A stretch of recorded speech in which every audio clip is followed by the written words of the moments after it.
Newe yaleta ekirowoozo kino n'agamba mbu atuusizza okubanga agenda kwanjula omuntu we mu butongole ng'ate eddiini Busiraamu ewa omukisa omulungi yakumuwa idda yagwako dda buli kimu kabwakyagala era omukolo gwa ssanyu temuliimu nsobi yonna eri wano kyakola. Nsaba Allah ateekemu okwanjulukuka buli kimu ekigenda mu maaso paka ku lunaku lw'omukolo n'atuuka. Nzize n'akakadde kamu akasente.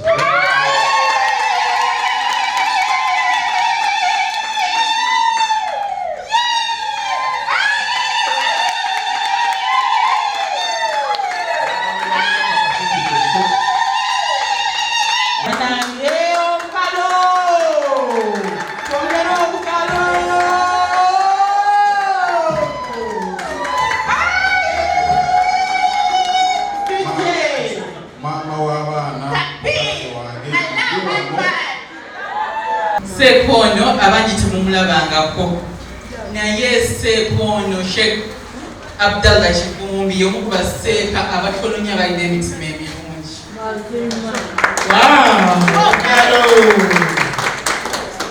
Wallahi Sheikh yanoonya bizibu nali simumanyi nga mwene mumanyi nti nali gayintozi nga simanyi nga mwalo nangamba Hajati salamu alaikum naneyanjulira nangamba Hajati nsaba mu batono bakwano ba Allah asobola okusomereddwa Allah n'agikkiriza.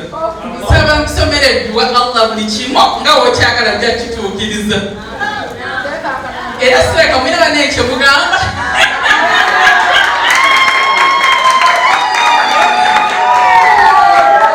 Seeka webale nnyo webalire ddala bane tusaba Allah akuwangaze oyongere okubeera nga okola omulimu omulungi eri abantu abalala bonna kubanga abantu bangi balina challenges naye nga tomanyi kyakukola ate ensi yayononese abantu balowooza bintu bya shiriki abantu balowooza kwewabutwa nenseeka webale nnyo webalire ddala ate bannange baseeka abasinga tebava mu kazi tebagwa kasawo nenseeka ze bambi n'atuteramu ne ssente mu mukolo gwaffe banamba omuntu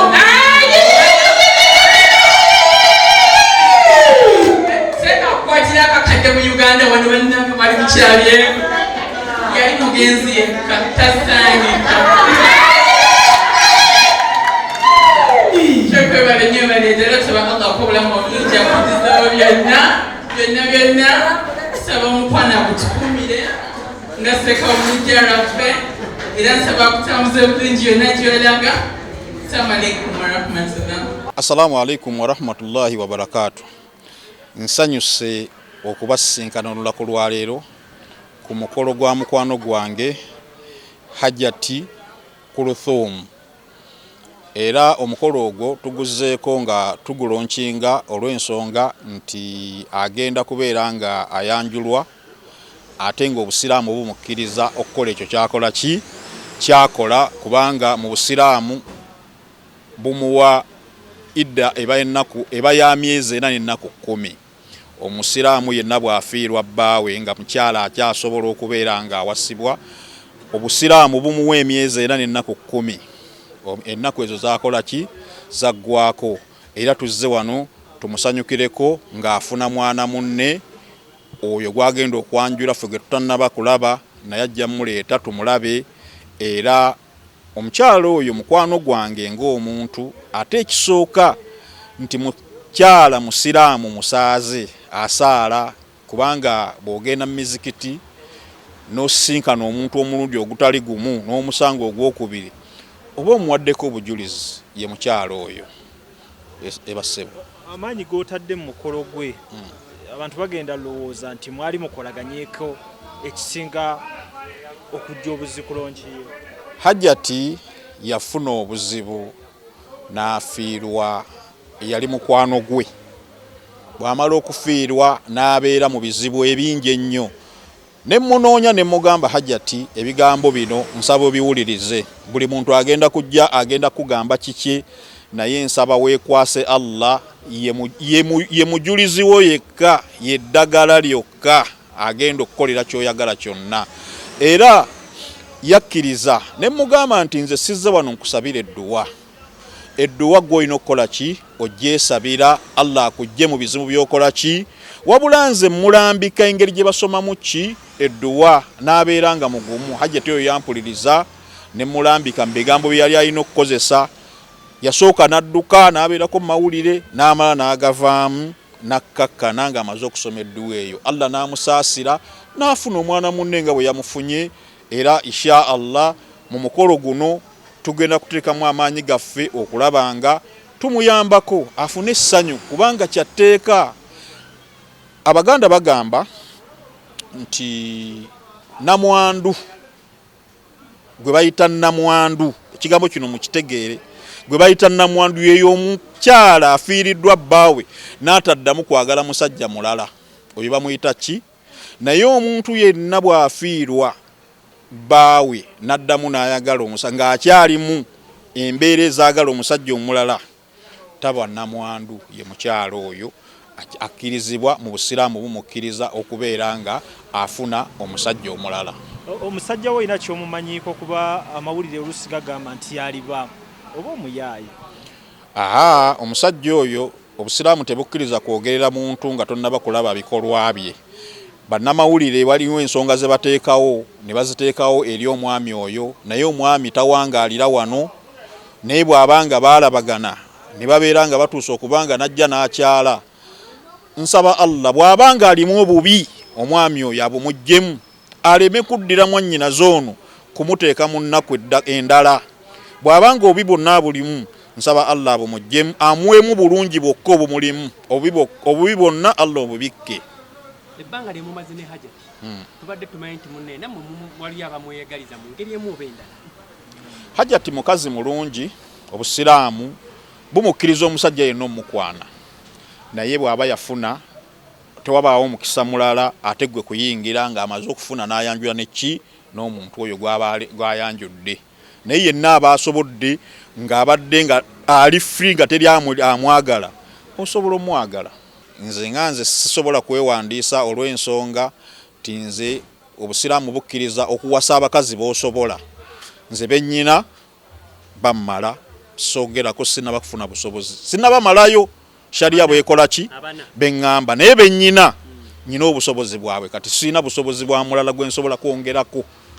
Fa wallahi mwenna abali wano nze sirina kusabira dduwa wabula nyina kulambika ebasoma dduwa nti Allah musabe bwoti obudde bwe buziba saba bwoti obudde bw'ekiro saba bwoti gwe wennyini kubanga gwomanyi ne Allaho ebuzibu byoyina ne Allaho nti bwe gamba nti musabire bwoti Allah awuliriza era akola ki Allah yasinga okusonyiwa buli kimu.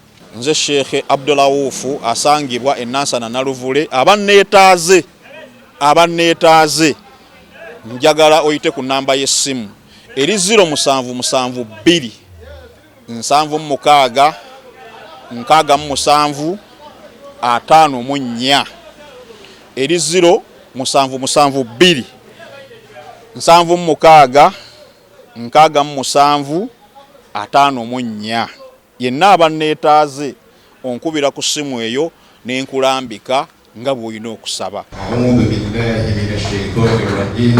Bismillahir rahmanir rahim. Alhamdulillahi rabbil alamin. Arrahmanir rahim. Maliki yawmiddin.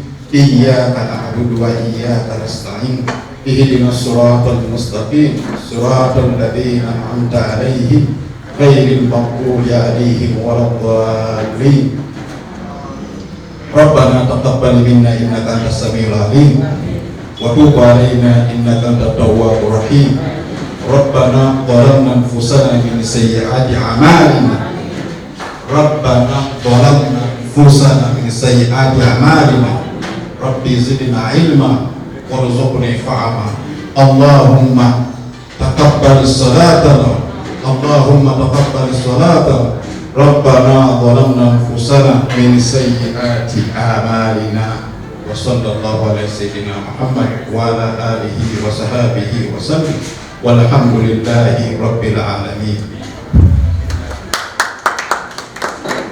Abatuli mwalimu bano sana nnyo bazaamu amaanyi kuba ku sayidi yaffe eri yabanga development sebo Sheikh wadde amafuta ga mutwalo 10 okuzeeyo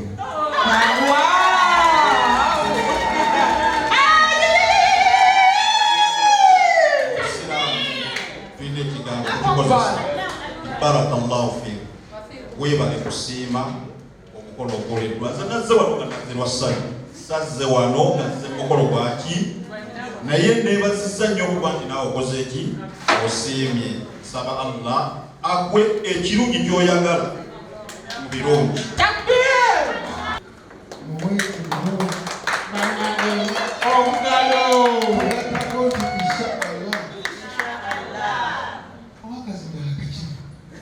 Mami wange nange ngenda yamuwayo akakadde mu mwezi gumwekyago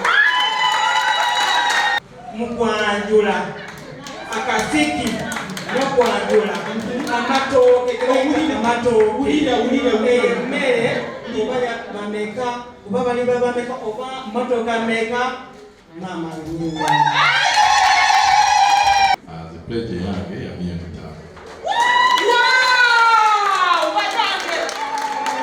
5. komyewo nga nakaviri k'omukolo nkasasi kitegeeza ekintu kyo tukitegeeza kyetuliko tukirabira ddala so twokemala okuteeka sente ku meeza ajati ateke sente ku meeza ezokuliwo bananga obugalo nga bwajjayo sente bwekatukuba mu bugalo omuweza akasooka zezo ezo bananga obugalo ezo zabuliwo naye nga ngenda kuleeta sente mu butongole era ajati oba naalaba gwe obeera tunaabayita bonna ngenda leeta sente mu butongole ezaddala inshallah naye ngaatera ekisinga obukulu ngenda naga omukolo eyo kamera okulaga omukolo obukadde 10 bonna buwaddeyo ddala ekisinga ekyo kale nga